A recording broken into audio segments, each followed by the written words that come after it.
કઈ નો કોને કીધું તું તને? હાર્દિકભાઈ. હે હાર્દિકભાઈ કમ અહીં કમ ખોદા છે? પૂરી વાળા હા એ કઈ હું થોડો અમને કમ ખોદા છે બરાબર? છાતી રાખી કમ રાતે લેતી ગાડી ઉભી લે એમને ગાડી ઉભી લે ગાડી નીકળે અમને પરમિશન ચાલુ વાગે મે 7 ગાડી નીકળે ફોન દિવસ કર્યો તો કાલે તમારો નંબર ના બી હોય સાહેબ બધા ક્યાં નહીં તમે ત્રણ ફોન માર્યા છે બતાવો તમે મને કયો તમે અમને ફોન કર્યો અમે આવ્યા છીએ કે નહીં બરાબર છે હું અમારા હું એવું કહું મારી વાત તો સાંભળો હા બોલો સરકાર અને સરકારનું તંત્ર ભલે સૂઈ ગયું હોય પરંતુ જનતા હવે જાગી ગઈ છે। નર્મદા જિલ્લામાં ગેરકાયદેસર રેતી ખનન એક મોટી સમસ્યા બન્યું છે, ત્યારે આ રેતી માફિયાઓ સામે ખાણ ખનિજ વિભાગ નક્કર કાર્યવાહી કરવામાં નિષ્ફળ જતા રેતી માફિયાઓ બેફામ બન્યા છે। ત્યારે શિશોદરા ગામના ગ્રામજનોએ જનતા રેડ કરી રેતી માફિયાઓને ઝડપી પાડ્યા છે। એની વિગતે ચર્ચા કરીશું આ વિડીયોમાં। છાતી રાખી કમ રાતે લેતી ગાડી ઉભી લે એમને ગાડી ઉભી લે ગાડી નીકળે અમને પરમિશન ગાડી વાગે મે 7 ગાડી નીકળે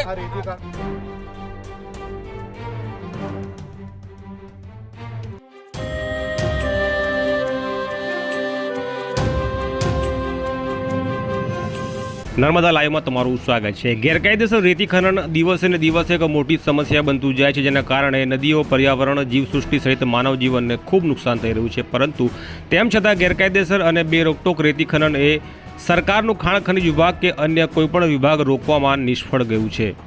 નર્મદા નદી કાંઠે રાત દિવસ ગેરકાયદેસર અને કાયદેસર એમ બંને રીતે રેતી ખનન દિવસ રાત થતું રહે છે। ત્યારે 22 ફેબ્રુઆરીની રાત્રે જ્યારે તંત્ર ઘસઘસાટ ઊંઘી રહ્યું હતું, ત્યારે નર્મદા જિલ્લાના શિશોદરા ગામે અડધી રાત્રે ગ્રામજનો ભેગા થઈ જનતા રેડ કરતા ગેરકાયદેસર રેતી ખનન કરી રહેલા રેતી માફિયાઓમાં ભગદડ મચી ગઈ હતી અને 5 જેટલા વાહનો ત્યાં જ પડતા મૂકીને રેતી માફિયાઓ નાસી ગયા હતા।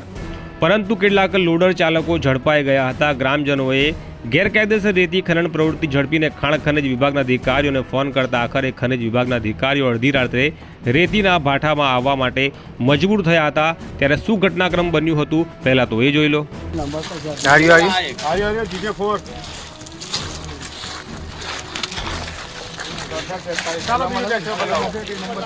આ ટ્રેક્ટર આપણે હોય ભાઈ લઈ લે ચલા ભાઈ નંબર બંબર ફોટા પાડી કમ્પ્લીટ કરી લેજો નાઠા છે ને ભાઈ ઉપર લોડો નહીં ખોલે ટ્રેક્ટરો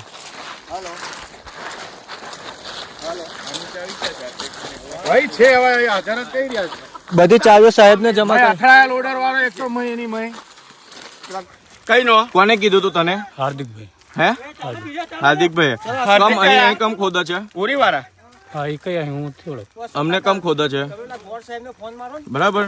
એની ગાડી નીકળે છે આપણે જોઈ અડી વાગે નહીં આવતા અમને તમારી કોઈ પગાર નહીં આપતો કહું છું અમને કોઈ પગાર અમને નથી આપતો અમે લખો અમે પગાર નહીં આપતો તમારી અમે બધા સહી કરીશું ને અમારી અમે માપવાનો દંડનો અમને 2 દિવસમાં કહો કે આટલો દંડ કોઈ દિવસ જાણ કરી આપતા હોય તમારા વિભાગને પૂછજો અમે કેલે સાહેબ નો કાલો આટલી ભાઈ છાતી રાખી કમ રાતે લેતી પરમિશન ચાલુ ગાડી ઉભી લે એમને ગાડી ઉભી લે ગાડી નીકળે અમને પરમિશન ચાલુ ગાડી વાગે મે 7 ગાડી નીકળે રેતી કાઢવાની પરમિશન ચાલુ તો પછી સાધનોનું તો સાહેબ રસ્તો પકડો ને એમને કે કઈથી લાવી પકડીએ છીએ તો આસાન તમારી રૂબરૂમાં માપણી કરાવજો કાલ સવારે સાહેબ જો એક વસ્તુ પહેલા મે છે ને લીગલી લીડ ચાલતી હતી ને ગોળ સરપંચ સરપંચને બોલાવવાની યાર સરપંચને આગળ રોડનું ચાલે તમે ઉભા રહ્યો વાત કરજો સાંભળો મારી વાત તમે ફોન કરી છે મે ના આવ્યો બનો તમે ગોળ સાહેબ નો કે 2:30 વાગે મે આવ્યો 2:30 વાગે ગાડી ઉભી ને ગાડી હાથ મને બોલો એક તમારી ખાઈની ગાડીના દરવાજા ખુલ્લા હતા અંદર ચેક કરને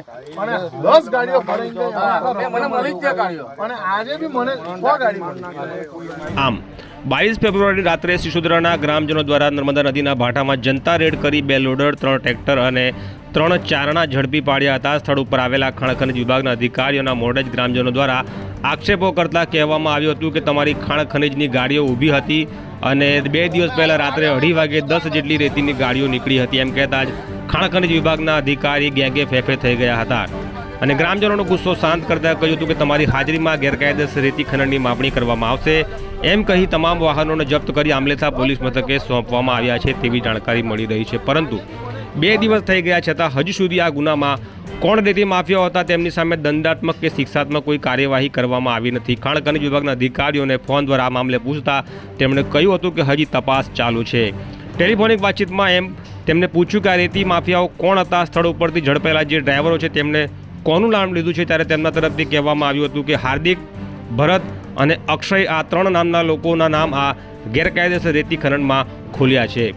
પરંતુ નદીના કેટલા વિસ્તારમાં ગેરકાયદેસર રેતી ખનન કરવામાં આવ્યું છે, કેટલી રેતી ચોરી જવામાં આવી છે તેની હજી સુધી માપણી કરવાની બાકી છે તેવું તેમના તરફથી કહેવામાં આવ્યું છે. અહીંયા નોંધવું રહ્યું કે સિસોદરા અને ઓરી પંથકમાં લાંબા સમયથી ગેરકાયદેસર રેતી ખનનની ફરિયાદો સ્થાનિક લોકો કરી રહ્યા છે, પરંતુ તેમ છતાં ખાણ ખનિજ વિભાગ હોય કે જિલ્લાનું તંત્ર આ મામલે કોઈપણ નક્કર કે શિક્ષાત્મક કાર્યવાહી કરવામાં સદંતર નિષ્ફળ ગયું છે અને માટે જ રેતી માફિયાઓ બેફામ બન્યા છે. ભૂતકાળમાં કેટલીક વાર એવી પણ ઘટનાઓ બની છે કે લોકો દ્વારા જનતા રેડ કરી ગેરકાયદેસર ખનન કરતા લોકોને વાહનો સાથે પકડી પાડવામાં આવ્યા હતા અને આ પ્રકરણ ખાણ ખનિજ વિભાગ અને પોલીસ વિભાગને સોંપવામાં આવ્યું હતું, પરંતુ આ વાહનો પોલીસ મથકે લઈ ગયા પછી તેમને બારોબાર છોડી મૂકવામાં આવે છે. તેમની સામે કોઈપણ પ્રકારની કાર્યવાહી કરવામાં આવતી નથી તેવા બનાવ ભૂતકાળમાં પણ બન્યા છે.